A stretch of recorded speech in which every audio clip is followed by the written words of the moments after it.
When three grown men mocked her, louder with every cruel word, and humiliated a young black single mother struggling in public. All she wanted was to buy a few items for her child. But instead, she became the target of hateful, racist taunts from three white men. The entire grocery store stayed silent. No one spoke up. No one stood beside her. But then, from the far end of the frozen aisle, a man stepped forward, quiet, steady, unshakable, and in seconds he stunned everyone into silence. That man was Vin Diesel. No cameras, no spotlight, no script, but his actions that day sent a message that echoed across America. Drop your thoughts in the comments. The fluorescent lights of the Savamart on Florin Road flickered as the automatic doors slid open and Vin Diesel stepped inside. It was early evening in Sacramento, California. Just another ordinary day in an unremarkable part of town. That was precisely why he came. No cameras, no fans, just silence. Vin kept a low profile, gray hoodie pulled over his head, baseball cap low, wireless earbuds tucked in though they weren't playing anything. It was a trick he'd learned to avoid conversation. After months on set and weeks in the press, he wasn't interested in being recognized. He just wanted eggs, almond milk, oatmeal, and a few recovery drinks. He walked quietly past the aisles, eyes down, avoiding attention. A few teenagers debated over energy drinks near the back. An older couple examined apples. And somewhere across the store, a baby cried. He liked the quiet. He liked being invisible. Just as he reached the frozen food section, a different kind of noise rose above the regular hum of the store. It wasn't yelling or shouting. It was sharper mocking, loud enough to carry, but just controlled enough to avoid drawing security. Sarcasm soaked with cruelty. He turned slightly, just enough to see. A young black woman, maybe 30, stood at one of the self-checkout kiosks. Her name tag read, Latoya. She wore a faded navy polo with the logo of a janitorial company. Clutched tightly on her hip was a boy, no older than 4, with wide, tired eyes and his thumb pressed to his lips. She was trying to scan a box of Cheerios and a pack of diapers, her hands shaking as she fumbled through her wallet. Behind her stood 3 white men, late 20s, jeans, ball caps, loud voices. One of them, heavy-set and red-faced, held up a can of beans and tossed it into his cart like he was shooting a basketball. "Hey, think I can get a discount if I wink at the cashier," he said, laughing. His friend added, "Come on, man. She's just showing her boy how to work the system early. Got to respect that grind." The third one leaned in with a smirk and a whisper loud enough for everyone to hear. "Bet she's got 3 baby daddies. Minimum." Their laughter pierced the store, sharp and unrelenting. The cashier didn't say a word. The other shoppers looked away. It was like everyone had agreed to pretend it wasn't happening, but it was loud, clear, and laced with racial venom. Vin stopped walking. His reflection stared back at him from the freezer door, tired eyes, hoodie damp with sweat, jaw clenched. He had seen this before, not in a movie, not on set, but in life. His mother had been Latoya once, a woman doing her best, working 2 jobs, holding it together for a child, while strangers humiliated her in line for groceries. He remembered standing beside her at checkout, small, confused, and ashamed, not because of her, but because of how the world treated her. He remembered the silence of the people around them. He remembered the way she held her breath and swallowed her pride just to get through the day. The third man made a loud kissing noise. "Hey, sweetheart," he said.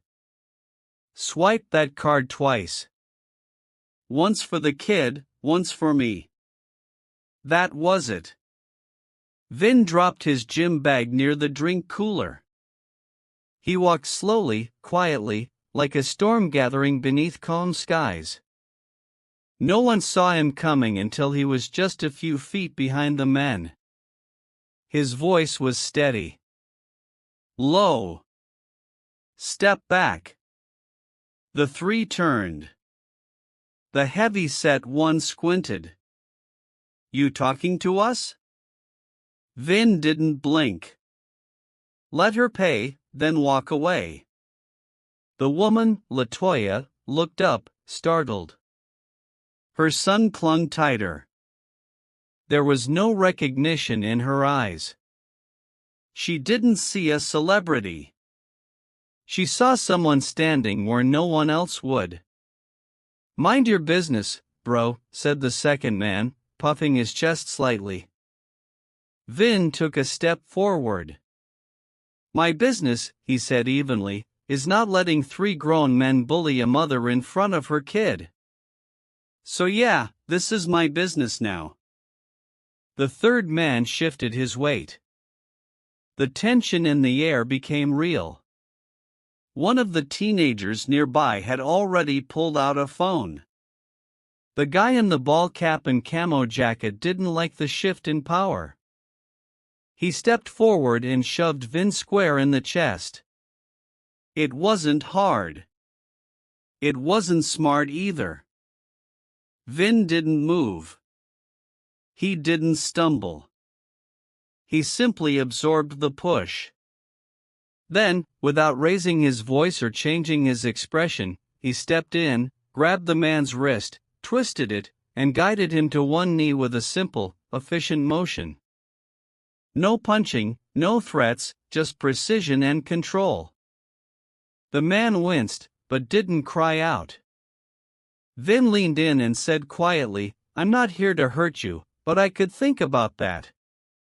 He released him and stepped back. The man stood slowly, pride bruised, and backed away. The other two followed without a word, their swagger gone.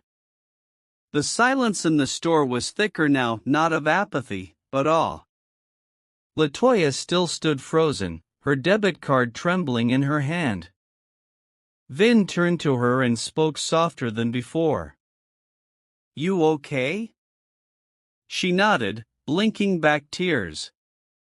Her son peeked up at him from her shoulder, thumb still in his mouth. Vin said, "You don't have to thank me. Just finish up. Get home safe."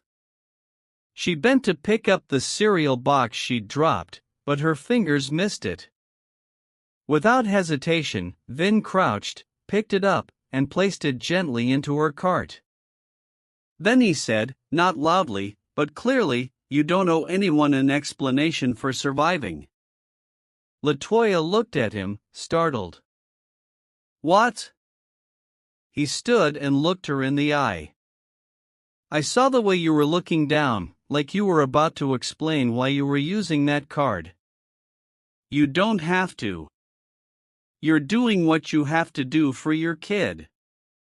That's enough. That's more than enough." For a moment, neither of them spoke. Then an older woman, maybe in her 60s, stepped forward. "I'll walk her out," she said. "She's had enough for one day." Latoya nodded, eyes full but dry. She adjusted her son on her hip, swiped her card, and the machine beeped louder than usual. The groceries went into a bag. The boy wrapped both arms around his mother's neck like he wasn't letting go. As they walked toward the door, Latoya turned back. "I didn't think anyone would say anything. I didn't think anyone ever did." Vin gave her a small nod. "They should have, and they should now." A few scattered claps rose behind him, but Vin raised a hand gently, not in anger, just to stop it. This wasn't a movie. This wasn't a performance. He picked up his gym bag and stood by the freezer, letting the weight of the moment settle. Someone from behind called out, "Hey, man. What's your name?" Vin didn't answer. Not yet. It wasn't about his name. It was about something far bigger. Vin didn't stay long after that. He grabbed his gym bag and walked toward the far exit, the one by the side doors where delivery trucks usually parked. No fanfare, no more glances, just stillness. He didn't go back to pick up the almond milk or the protein drinks. Somehow returning to the normal rhythm of grocery shopping after what had just happened felt wrong, like forcing small talk at a funeral. The air outside was crisp, touched by the kind of coolness that only comes after the sun has dipped below the rooftops. He stood for a moment near the exit, his hands buried deep in his hoodie pockets, and looked across the nearly empty lot. A few cars trickled in and out. No one was shouting, no one was recording, and yet he knew the video would be online already. That teenager in the candy aisle had been filming from the moment the tension began. And Vin had seen enough of the internet to know how fast things moved. He wasn't afraid of it. He just didn't care for it. This wasn't a scene from a movie. It wasn't scripted. It was messy and human and raw. And now it belonged to everyone. He found a bench near the outer edge of the lot, sat down slowly, and pulled out his phone. Notifications were already lighting up the screened texts from numbers he didn't recognize, pings from social media accounts he rarely checked. The name Vin Diesel was trending. And though he hadn't said a word to the press, his face had made its way into 1,000 captions. Vin Diesel stops racists in Sacramento grocery store. Real-life Dom Toretto protects black mother from harassment. One clip had been posted with the caption, "You don't owe anyone an explanation for surviving." That line, raw and unscripted, was now bouncing between accounts, quoted under pictures of single moms, veterans, and people holding EBT cards like quiet badges of shame.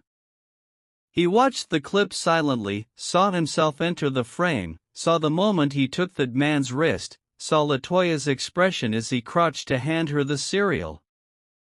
It was strange watching himself not as an actor but as a person, a man who didn't plan to speak but couldn't remain silent. A dark sedan pulled up near the edge of the lot. The passenger window rolled down slowly.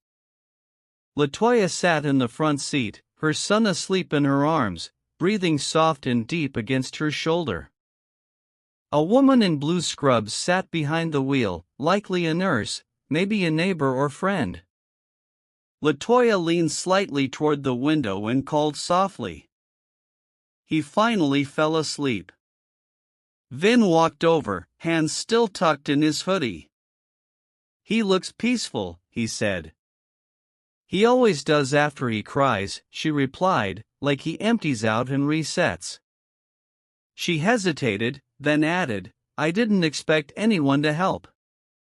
"Not in a place like that." Vin nodded.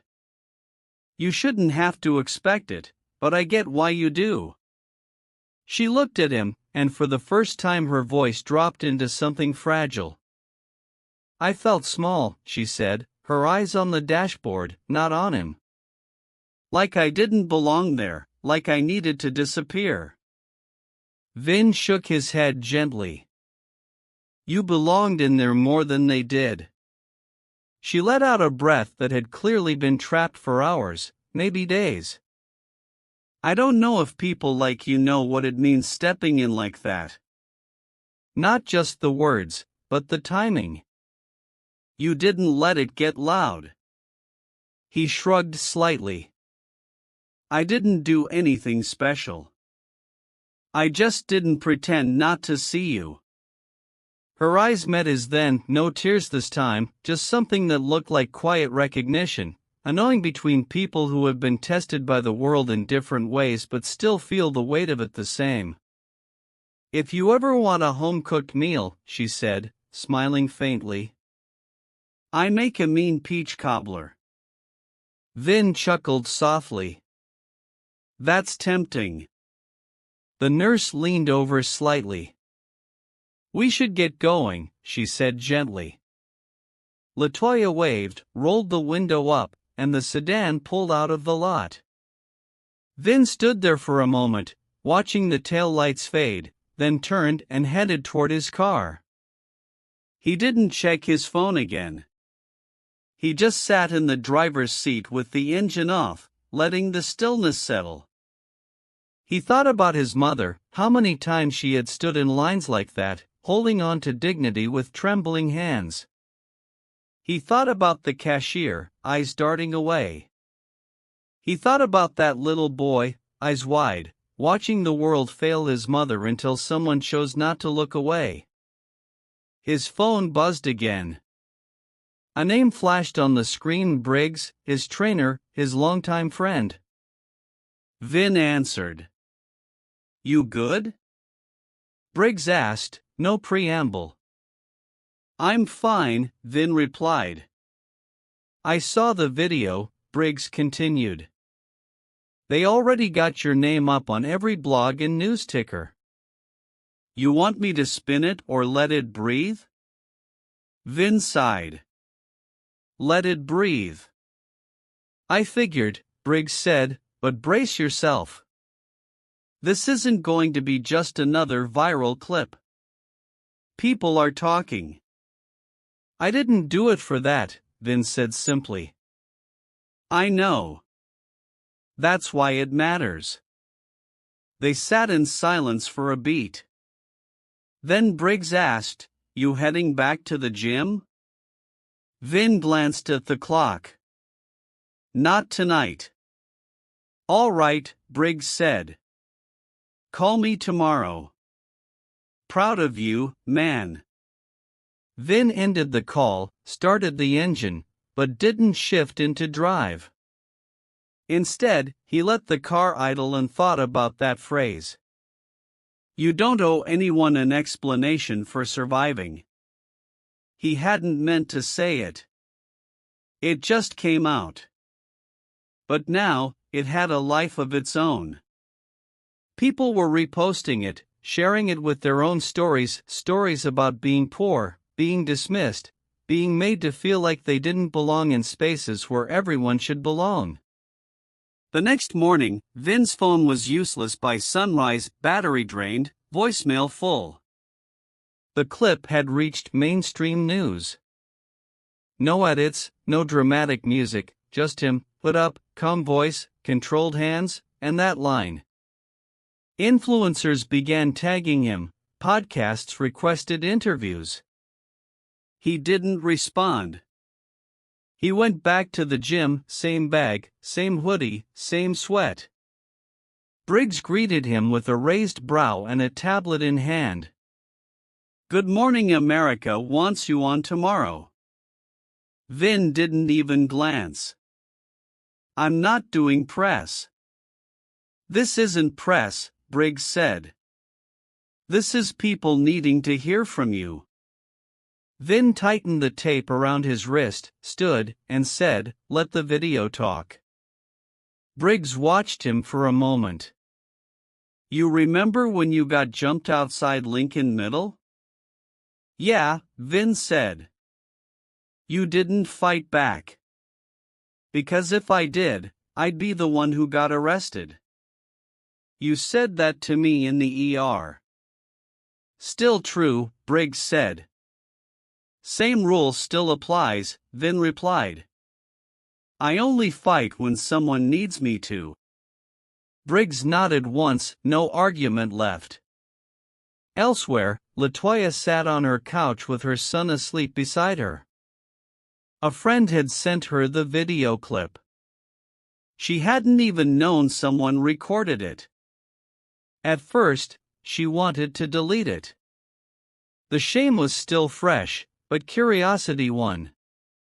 She watched it once, then again, then again. She heard her own voice, saw herself shrink, then saw him, Vin, stand up, quiet, steady, no grandstanding, just presence. She opened her phone, pulled up the Notes app, and began typing.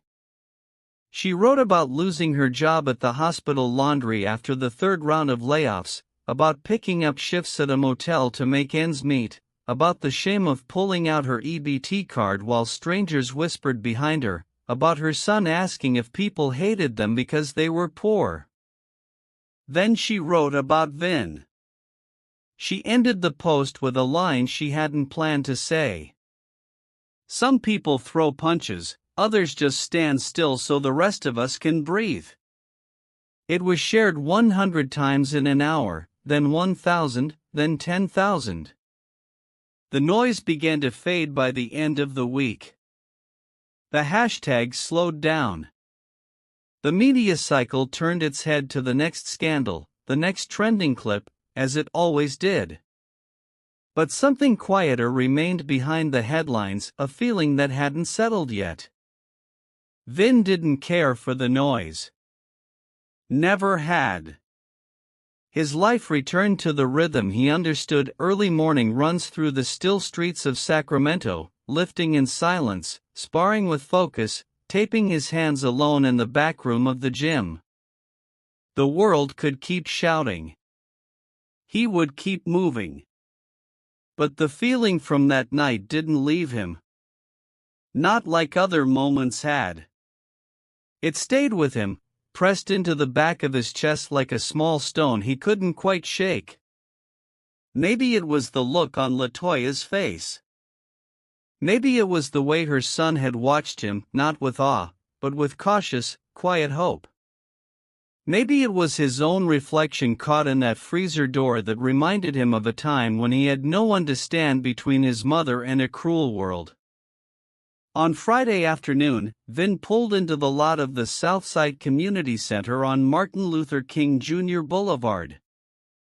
The building wasn't large, but it had a warmth about it, kids in mismatched sneakers running across the parking lot, parents sharing rides, laughter behind glass windows. He wasn't here to train anyone, not officially. He didn't come with cameras or a publicist, just a gym bag full of used gloves, wraps, and sneakers. Stuff he no longer needed, but some other kid might. He carried the bag inside quietly, ready to drop it off and leave.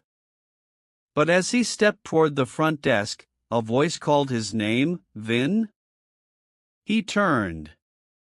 Latoya stood near the entrance to the playroom, a binder tucked under one arm, her other hand gently resting on the shoulder of her son, Miles. The boy clutched a juice box in both hands, eyes wide as ever.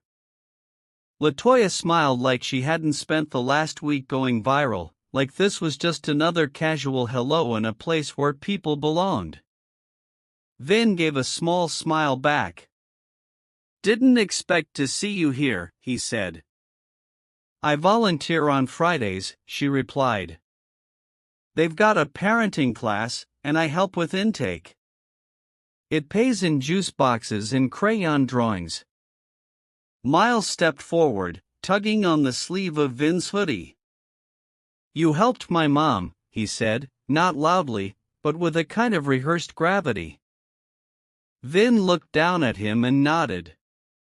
"Yeah, I guess I did." Miles gave a tiny nod, then turned and walked back to his mother's side, sipping his juice like nothing more needed to be said. Latoya laughed, the kind of laugh that's less about amusement and more about relief. "He's been practicing that line for days. Said he wanted to say it himself." Vin shifted the bag in his hands. "I've got some gear I thought they might use. Gloves, shoes, a few extra mouthguards." Latoya nodded. "That's your thing, huh?" Giving quietly. Vin shrugged. Loud doesn't always help. She looked at him for a moment, the noise of kids echoing faintly from the next room. I've been thinking about what you said, about not having to explain. I'd never heard someone say it like that before. Not to me, not in public. He met her eyes. I meant it. She nodded. I know. Took a minute, but I believe it now. She reached into her binder and pulled out a folded sheet of paper. I wrote something, she said. For Miles, it's kind of a letter, kind of a promise. I want him to know that surviving isn't shameful. It's not weakness. It's a kind of strength. I wrote it because you reminded me. She handed it to him. You can keep it. Vin took the paper, unfolded it briefly, then folded it back, and slipped it into the inner pocket of his jacket. He didn't say thank you.